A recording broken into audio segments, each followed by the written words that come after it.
tubes y comunique boca faringe con estómago, suplantando el esófago, y dieta líquida a gravedad, hacer la alimentación. Bien, eso cambia la calidad de vida del paciente, afecta la calidad de vida del dueño de la mascota, del animal. Bien, hay que medir muy bien eso para proyectar a futuro cómo resuelvo esa situación. Aquí nada más es calidad de vida. Megasófago, el término como tal, no es recuperar. Hay algunos clínicos que dicen, oh, yo recuperé un megasófago. Probablemente era una dilatación grande esofágica, pero habían pruebas de tránsito, hacer pruebas de tránsito, eso de la fluidez del paso llegó al estómago, tal y qué sé yo, la lubricación, mejoró la condición. Oye, eso era una dilatación. Todavía hay un evento de la musculatura esofágica que garantiza que ese líquido y tal, y con la gravedad, eso pueda llegar a nivel estomacal. Pero el megasófago, no es recuperable. El pronóstico totalmente negativo.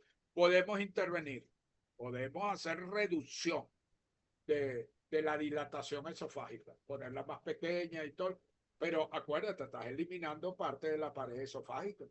Al eliminar toda esa dilatación, estás dependiendo de lo que no se dilató tan bárbaramente tenga todavía capacidad de contraerse para favorecer el tránsito en esa zona. Pero si no es así, usted es el candidato a sondear para alimentar. ¿Sí? Y eso la calidad de vida está comprometida. Ahora, acuérdense de una cosa. El origen fisiopatológico del megaesófago.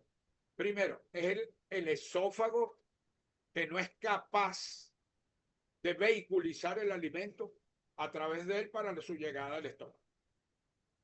¿Bien? La fibra muscular, el componente nervioso y muscular es importantísimo aquí. A la vez, en el componente nervioso tenemos que agregar ese grado de dilatación del esfínter cardial para que la onda tipo 1 pueda incorporar el bolo al estómago. Las dos se deben combinar, porque muchas veces el esófago tiene todavía eventos de contracción efectiva, o sea que puede hacer tránsito de la ingesta, pero el cardia no dilata. Es parte del proceso reflejo, pero no se ejecuta. Y al no hacerlo, él está obstaculizando a nivel del hiato diafragmático la acumulación de alimentos porque el alimento llega hasta esa zona y no puede pasar. Esos son los más comprometidos porque está dentro de la cavidad torácica. Aparte de eso, está ocupando un espacio que debería ocupar el corazón con su pericardio. Entonces, hay afecciones de carácter cardiovasculares y hay afecciones de carácter respiratorio, porque la pelota de esófago dilatado, bien, está ocupando un espacio en el mediastino donde están otros órganos de importancia, respiratorio y cardiovascular. Bien, esos son los más complicados. Vamos, pasemos al estómago. Aquí tenemos dos entidades fisiopatológicas a las cuales le vamos a buscar explicación de origen. Porque si logramos entender por qué se causan, vamos a resolverlas de una manera eficiente. Y ese es el propósito de conocer la fisiopatología. Porque la fisiopatología es cómo se daña, cuál es el daño. Ahora, ¿cuál es la solución? Eso te lo ofrece el conocimiento de cómo se produce. Gastritis. A ver, alguien que me diga que es una gastritis.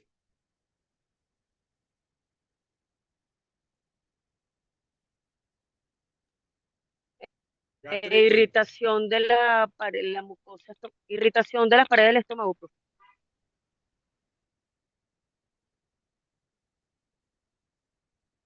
¿Quién más?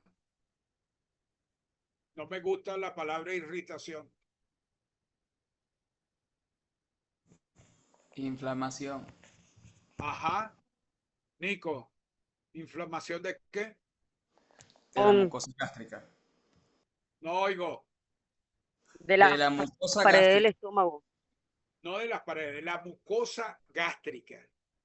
Mucosa gástrica. Porque la de la muscular de la mucosa sería otra cosa, otro proceso inflamatorio. Es la mucosa con toda su capa. Mucosa, submucosa, vertícea, media, circulatoria, todo lo que conforma la mucosa gástrica. Puede verse afectada por proceso inflamatorio. Señores, ¿ustedes vieron proceso inflamatorio cuando vimos antiinflamatorio en las adrenales? ¿No se acuerdan cuáles son las cinco fases de la inflamación? O sea, que estudiamos para el examen nada más y no le pregunté nada de eso. Ah, cinco. Primero, debe ocurrir algún agente, algún evento, alguna situación injuriante. Injuriante es que provoca daño, que provoca alteración a nivel de la superficie mucosa. ¿Bien? Ese agente injuriante va a causar daño en las células que tapizan la mucosa. Ese daño se traduce en liberación de sustancias proinflamatorias.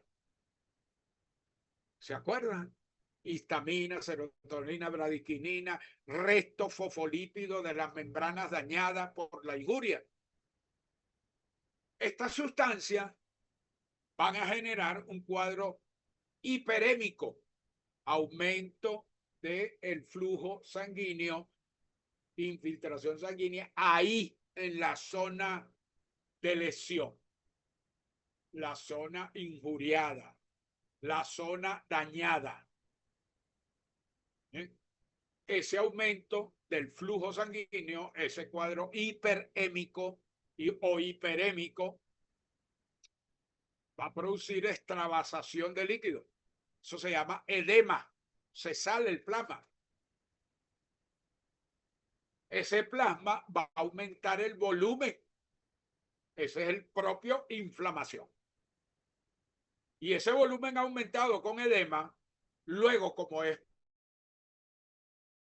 plasma, tiene los elementos de la coagulación que se activan y coagula el plasma del edema y se pone durita. Eso se llama tumefacción.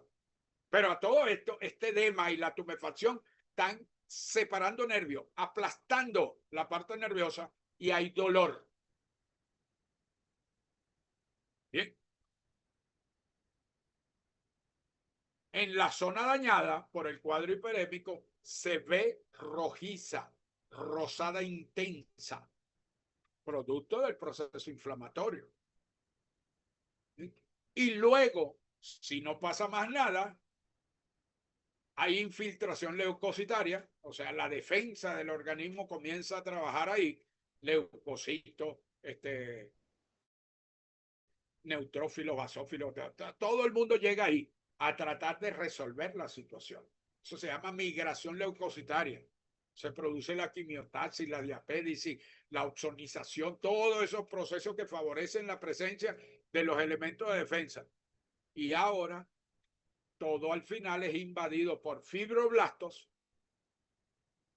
los recuperadores, los obreros de la construcción a reparar la acera que se dañó, el piso que se rompió, la pared que se rompió, todo comienza a ser recuperado por el elemento fibroblástico que cicatrizan la zona dañada. Ese es el proceso inflamatorio. Ahora, ¿dónde queda la palabra irritativo?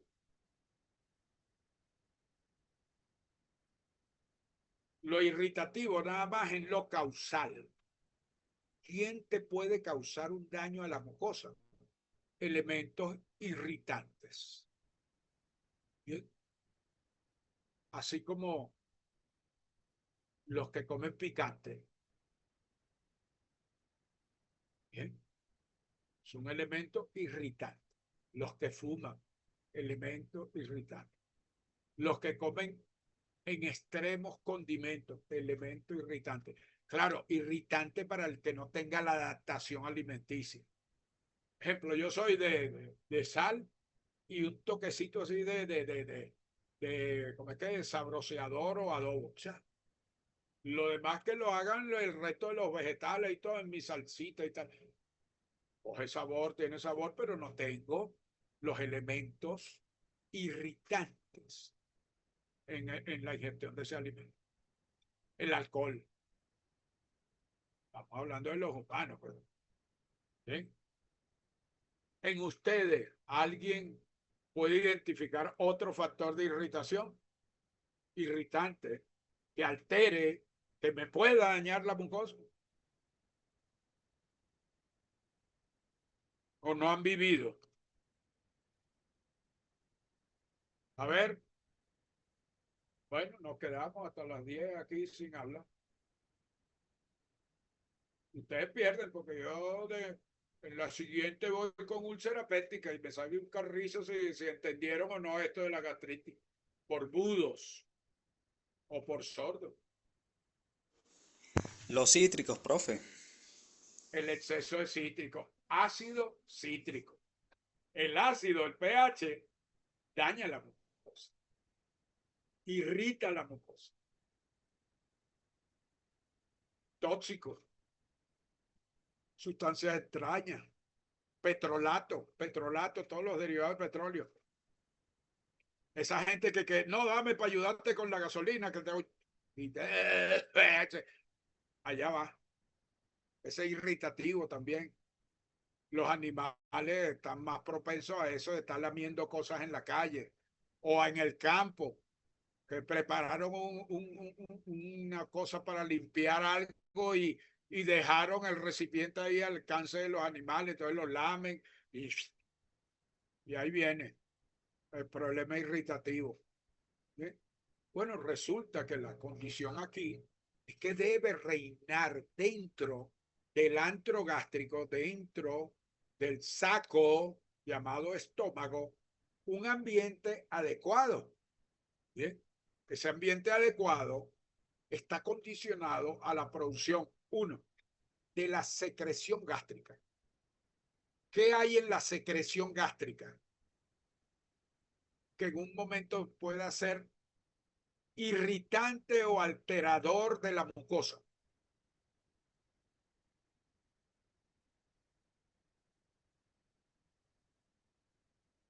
Esto quiere decir que fisiología 1, cuando vieron digestivo, ni le pararon. ¿Qué produce la glándula gástrica? Profe, ácido clorhídrico. Ácido clorhídrico, 1. Más. ¿Qué más produce?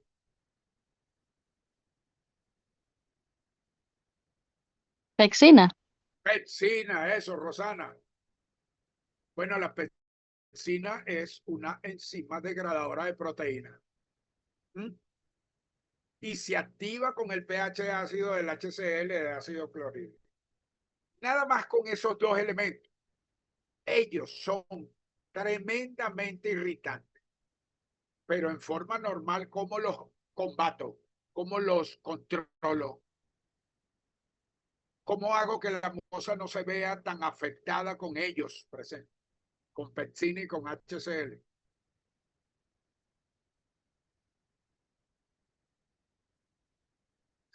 Bueno, resulta que la glándula gástrica también produce en las células del cuello moco, mucoproteína con sus dos fracciones, una soluble, se disuelve en agua y se combina, y una insoluble que forma una película sobre la mucosa gástrica para cuando se hace presente el ácido clorhídrico, HCl, y la pepsina, haya como una interfase protectora entre esta sustancia, un pH ácido, bueno, horrible ese HCl, y una pepsina que tiende a devorar a la proteína. Y resulta que el mismo mucosa tiene proteinita. En la membrana celular hay fosfolípidos, hay proteína también. Bien, causa daño. Bien, entonces yo tengo agentes que promueven la afección, promueven la injuria, son agentes injuriantes de la mucosa gástrica, que son el HCl y la pepsina. Y tengo agentes protectores, que es el moco, para proteger a la mucosa. Ese moco producida en las células del cuello de las glándulas fúngicas o producida por la mayoría de las células de las glándulas de la zona cardial del estómago. Ahí se produce moco parejo para proteger a la mucosa. ¿Bien? Entonces, eso está en un equilibrio, moco y HCl y pepsina, para que todas puedan nadar ahí en el estómago sin causar daño. Agentes protectores, agentes injuriantes. Eso está en equilibrio. Pero tú decidiste potenciar los injuriantes con picante, cítrico, alcohol, tabaco. Bueno, resulta que el moco no puede con todo. El moco estaba ahí, no, yo protejo aquí, coño, chavo, pero me está echando demasiada porquería para acá.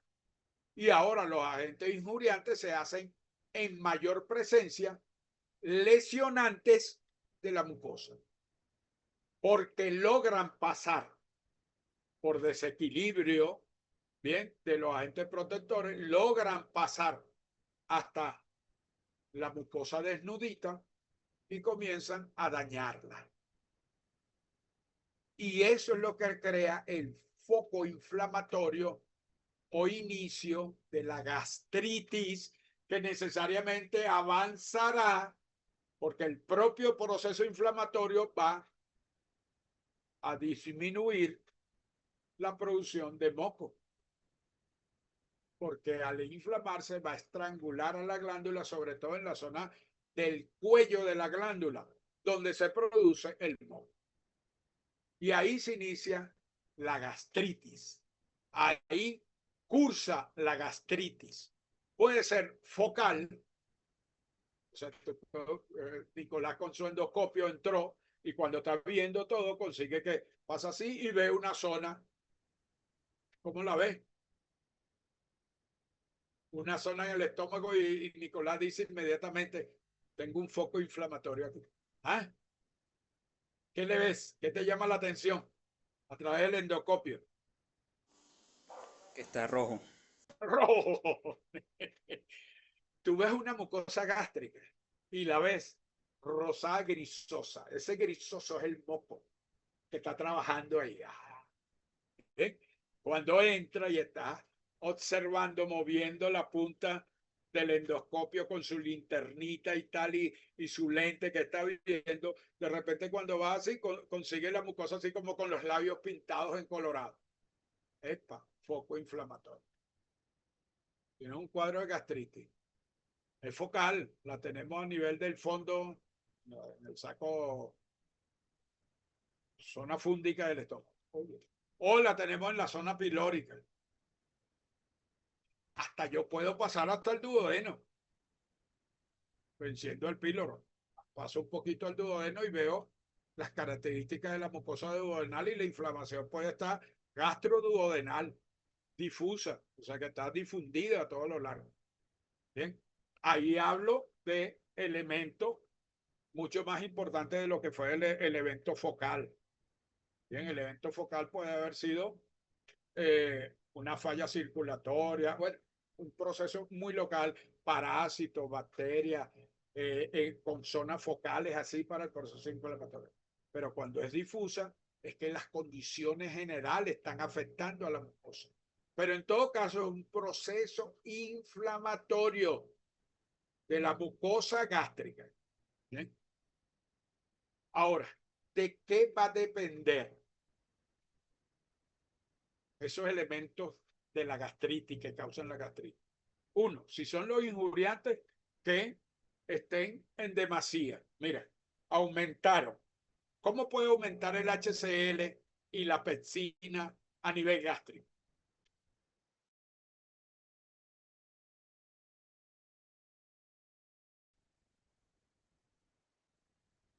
Nada. Bueno, resulta que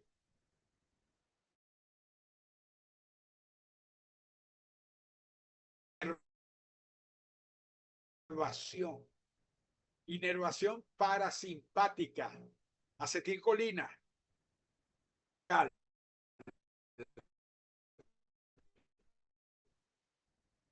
descarga parasimpática marcada, aumenta la secreción de HCl.